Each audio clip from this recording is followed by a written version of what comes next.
তো আমাদের ক্যাম্পাসের সংস্কৃতিটা যাতে সবাইকে ইনক্লুসিভ রাখে। কারণ আপনি যদি আমাকে শুধু প্রশংসা করেন আমার দ্বারা ভালো ডেভেলপমেন্ট হবে না, আমার দ্বারা ভালো কাজ হবে।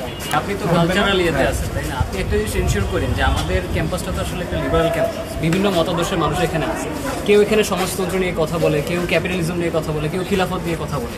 তো আমাদের ক্যাম্পাসের সংস্কৃতিটা যাতে সবাইকে ইনক্লুসিভ রাখে এবং সবাইকে ইকুয়াল স্পেসটা দেয়, যাতে সবাই যার যার মতাদর্শ আপনাদের পদপ্রার্থী ছোট ভাই এই ইনক্লুসিভিটির জন্য আমি কাজ করে যাচ্ছি। আমি নিজে একজন পার্সন উইথ ডিসেবিলিটি, আমি সারা জীবন ক্যাম্পাসে কাজও করেছি পার্সন উইথ ডিসেবিলিটি ডেভেলপমেন্টের জন্য।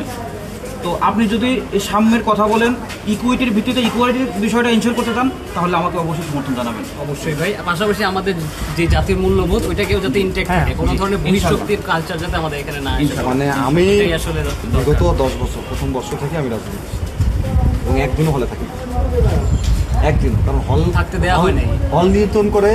রাইট, আমরা এই তো আমি হচ্ছে যে আমার আদর্শের সাথে, আমার আইডিওলজির সাথে কম্প্রোমাইজ করি, একদম কম্প্রোমাইজ করি। তো আমি ফ্রিডম অফ স্পিচে খুবই বিশ্বাস করি। মানে আপনি যদি আমাকে অপছন্দ করেন এটা আমি বিশ্বাস করি, এবং আপনি যদি আমাকে গালিও দেন এটা আমি অ্যাপ্রিসিয়েট সিরিয়াসলি। এবং মনে করে দলীয় প্যানেল বলেন বা যেটাই বলেন না কেন, তারপরেও অনেকে আছে এরকম পছন্দের যারা আমাদেরকে ব্যাশিং করে। সিরিয়াসলি আমি পছন্দ করি, কারণ আপনি যদি আমাকে শুধু প্রশংসা করেন আমার দ্বারা ভালো ডেভেলপমেন্ট হবে না, আমার দ্বারা ভালো কাজ হবে। সমালোচকরা খুব ভালো বন্ধু, এটা আমি বিশ্বাস করি। আর যেহেতু আমি সাহিত্য এবং সাংস্কৃতিক পদপ্রার্থী বা এখানে প্রতিযোগিতা করব, আমি হচ্ছে ওয়েল ম্যানেজার।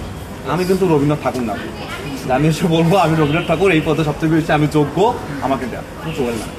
এই যে জেন্ডারিজমের নামে যে নতুন হচ্ছে জেন্ডারগুলো হচ্ছে যেগুলো নর্মালি আপনার মার সাথে কথা বলবেন, আপনার বাবার সাথে কথা বলবেন, তাদের ভিউ পয়েন্ট হচ্ছে নেওয়ার চেষ্টা করবেন যে তারা এই বিষয়টা আসলে মানে ইমাজিনই করতে পারে না যে এইটাও একটা জেন্ডার বা এই যে ট্রান্সজেন্ডার এইটাও একটা হচ্ছে জেন্ডার, এটা আমাদের নাকি মূল্যবোধের সাথে হচ্ছে যাচ্ছে। এই বিষয়টা যেগুলো হচ্ছে আমাদের মূল্যবোধের সাথে যায় না, এই ক্ষেত্রে হচ্ছে যারা আপনারা সাংস্কৃতিক পদে আছেন বা দাঁড়াচ্ছেন, তাদের কিন্তু হচ্ছে স্ট্রং একটা ভূমিকা রাখার কিন্তু শিক্ষার্থীরাও সাহসটা পাবে। এটা কি করবেন আপনারা? এটা কি আসলে আমাদের সংস্কৃতির সাথে হচ্ছে মানে পক্ষে দাঁড়াবেন, নাকি এটা আমাদের সংস্কৃতির সাথে যায় কি যায় না? নারী কমিশন যখন গঠন করা হলো তখন কিন্তু আমাদের মহাসচিব নারী কমিশন নিয়ে সুন্দর একটা কথা বলছে। ওটাই হচ্ছে আমাদের কথা যে আসলে আমরা হচ্ছে মুসলিম প্রধান একটা দেশ, আসলে আমাদের হচ্ছে পালস বুঝে, মানুষের পালস বুঝে আমাদের, নাহলে তো আওয়ামী লীগের মতো জনবিচ্ছিন্ন হয়ে যাবে। আমি এটা মহাসচিব স্যার বলছে, এটা অবশ্যই ঠিক আছে, কিন্তু তুমি শুধুমাত্র মুসলিম প্রধান দেশ কি তুমি বলো? তুমি জাতীয়তাবাদ, আমরা জাতীয়তাবাদের আইডিওলজি হবে, এই দেশ যেমন মুসলিমের, এই দেশ যেমন হিন্দুদের,